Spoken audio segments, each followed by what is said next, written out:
Hello everyone, इस video में हम देखने वाले हैं difference between double salt and coordination compound. Let's start. यहाँ पे ऑलरेडी मैंने डिफरेंसेस लिख के रखे हैं क्योंकि इसको लिखने में टाइम ज़्यादा जाता है। डबल सॉल्ट में first point, it exist in only solid state. Double salt exist करते हैं सिर्फ और सिर्फ सॉलिड स्टेट में, लेकिन जो कोऑर्डिनेशन कंपाउंड्स हैं वो सॉलिड स्टेट में भी एग्जिस्ट कर सकते हैं, वाटर में भी एग्जिस्ट कर सकते हैं एंड अदर सॉल्वेंट्स में भी ये एग्जिस्ट कर सकते हैं। ये तो बेसिक इंपॉर्टेंट पॉइंट है। नेक्स्ट, डबल सॉल्ट में नेक्स्ट पॉइंट देखते हैं। The ions present in the constituents are obtained when dissolved in a solvent. अब देखो, जैसे कि हम नमक को पानी में डालते हैं, NaCl को Na plus and Cl minus में डिसोसिएट होता है। वैसे यहाँ पे ये जो मोर सॉल्ट है, ये एग्जाम्पल फर्स्ट वाला मैं यहाँ पे लिखती हूँ। इसको अगर हम पानी में डिसॉल्व करते हैं तो क्या होगा, ये डिसोसिएट करता है कंस्टिट्यूएंट आयन में। कंस्टिट्यूएंट आयन में मतलब जितने भी नंबर ऑफ आयन्स उसमें प्रेजेंट है वो वहाँ पे डिसोसिएट होंगे। तो यहाँ पे अमोनियम है 2 टाइम्स, तो twice NH4 plus 2SO4 2 minus plus Fe2 plus and water molecules. इस तरीके से हर एक आयन, जो भी कंस्टिट्यूएंट आयन प्रेजेंट है वो डिसोसिएट होगा, डिसॉल्व होगा किसमें, पानी में। क्लियर, जो भी सॉल्वेंट आप लोगे उसमें। नेक्स्ट, कोऑर्डिनेशन कंपाउंड में डिफरेंस है। Same ions present in the constituents are not obtained when dissolved in water. अब यहाँ पे फर्स्ट एग्जांपल लेते हैं K4FeCN6। K4FeCN6।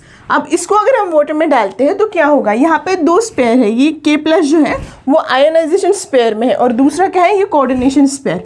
तो इसको अगर हम डिसोसिएट करते हैं तो ये 4K प्लस यहाँ पे FeCN6 4 माइनस में यह डिसोसिएट होगा। हाँ, अब यहाँ पे क्यों बोला गया है कि constituents are not obtained when dissolved in water.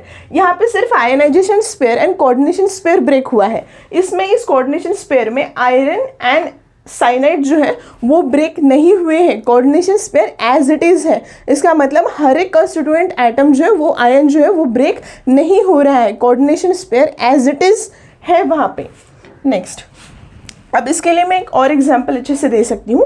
इसको ये K4FeCN6 मतलब किसी भी कोऑर्डिनेशन कंपाउंड को हम कंपेयर कर सकते हैं लेमन जूस के साथ, ठीक है, नींबू शरबत के साथ। नींबू शरबत में क्या क्या होता है, लेमन जूस होता है, सॉल्ट होता है, शुगर होता है एंड कोल्ड वाटर लेते हैं हम वहाँ पे। जैसे हम इसका मिक्सचर बनाते हैं, क्या ये नींबू शरबत बनने के बाद क्या हम शुगर को सेपरेट कर सकते हैं, सॉल्ट को सेपरेट कर सकते हैं, लेमन जूस को सेपरेट कर सकते हैं? नहीं कर सकते, ठीक है। अब ये एक मिक्सचर बन चुका है, इसको हम अलग से सेपरेट नहीं कर सकते। वैसे ही कोऑर्डिनेशन स्पेयर में जो भी आयन्स है उनको हम अलग से तोड़ नहीं सकते, वो एक स्पीसीज की तरह बिहेव करेगा।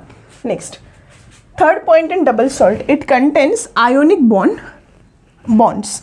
अब यहाँ पे आयोनिक बॉन्ड्स प्रेजेंट होते हैं, लेकिन कोऑर्डिनेशन कंपाउंड में आयोनिक बॉन्ड के साथ साथ कोऑर्डिनेट बॉन्ड भी प्रेजेंट होता है, ठीक है। अब यहाँ पे नेक्स्ट पॉइंट बताया, metal ion shows there normal valency.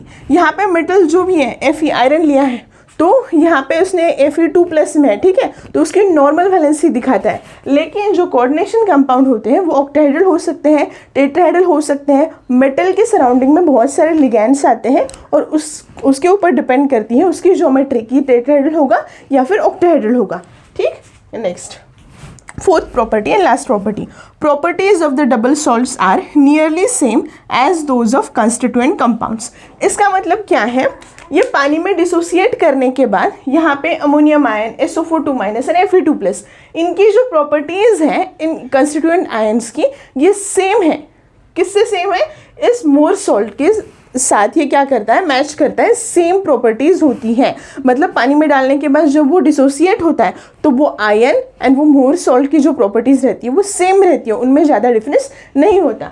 लेकिन कोऑर्डिनेशन कंपाउंड के केस में क्या होता है, उनकी प्रॉपर्टीज डिफरेंट होती हैं। मतलब यहाँ पे ये जो कोऑर्डिनेशन कंपाउंड बना है K4FeCN6 के साथ, K4 की अलग प्रॉपर्टी है, सिंगल Fe की अलग प्रॉपर्टी है, साइनाइड की अलग प्रॉपर्टी है। लेकिन जैसे इससे कोऑर्डिनेशन कंपाउंड बनता है, इसकी प्रॉपर्टीज जो है वो कंस्टिट्यूएंट आयन से डिफरेंट होती है।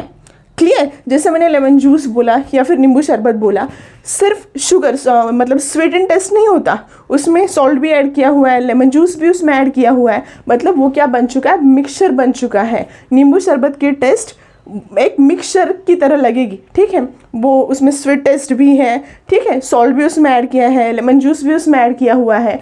उसी तरीके से यहाँ पे जो कोऑर्डिनेशन कॉम्प्लेक्स बना है उसकी प्रॉपर्टीज़ उसके आयन से अलग होती हैं, ठीक। यहाँ पर मैंने बहुत अच्छे से ये एक्सप्लेन किया, मोर सॉल्ट एंड मतलब double salts and coordination compound.